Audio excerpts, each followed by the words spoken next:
যারা বর্তমান মন্ত্রী পরিষদ যারা এখন আছেন, চাঁদপুরের বালু খেকো থেকে শুরু করে এমন কোনো কাহিনী নাই, অসংখ্য অসংখ্য কাহিনী। তাদের বিরুদ্ধে দুদক এ পর্যন্ত কোনো ব্যবস্থা নিয়েছে?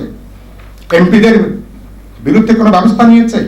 আওয়ামী লীগের উপর থেকে নিচ পর্যন্ত আওয়ামী লীগের তাদের যারা দুর্নীতির ব্যাপারে বিভিন্ন দুদকে হাজার হাজার অভিযোগ জমা আছে, দুদক ঠিক করে কোনগুলো তারা ওই অনুসন্ধান করবে, আর বাকি 90-95% দুদকের অভিযোগগুলো চাপা থাকে।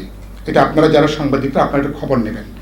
সরকার কোনগুলোকে দেখতে চায় যে তদন্ত হবে, এবং এটা খেয়াল করবেন এ পর্যন্ত গত 15 বছরে বিএনপি সহ বিরোধী চিন্তা, বিরোধী মত, তাদের মামলা মকদ্দমাগুলো যেগুলো অধিকাংশ ফরমাইশি মামলা, যেগুলো রাজনৈতিক হয়রানির উদ্দেশ্যে, সেগুলো যে গতিতে তদন্ত করা, শাস্তি দেওয়া ফরমাইশি মামলা, সেখানে অনেকগুলো রাইফ হয়েছে।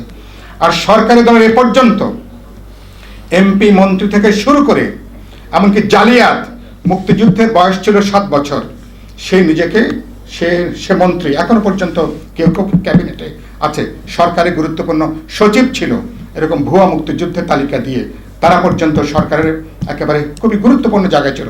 একটার কোন বিচার হয়েছে? একটার কোনো তদন্ত হয়েছে?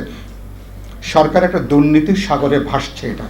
এটা আরব উপন্যাসের মতন, রাত শেষ হবে, দিন শেষ হবে, কিন্তু মাগার কাহিনী বলা শেষ হবে না। ফলে ওদিকে আর না যায়, এখন কথাটা একটু গুটিয়ে নিয়ে আসি।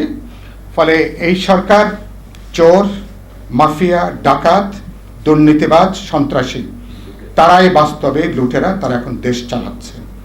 কোনো রাজনৈতিক সরকার এখন দেশ চালাচ্ছে না। আওয়ামী লীগ এখন এদের একটা হেডকোয়ার্টার, এদের বড় ঠিকানা হচ্ছে এখন আওয়ামী লীগ। যাতে দুর্বৃত্ত, অর্থনৈতিক দুর্বৃত্ত, রাজনৈতিক দুর্বৃত্ত, এদের একটা অশুভ মেলবন্ধন, একটা আনহোলি অ্যালায়েন্স এখন তারা গড়ে তুলেছে। ফলে এই জন্য বাংলাদেশকে তারা একটা সর্বনাশের দিকে এখন তারা নিয়ে চলেছে। সরকারের এটা হচ্ছে বর্তমান আওয়ামী লীগ শাসনের বলতে পারেন গতিমুখের জায়গাটা হচ্ছে এটা।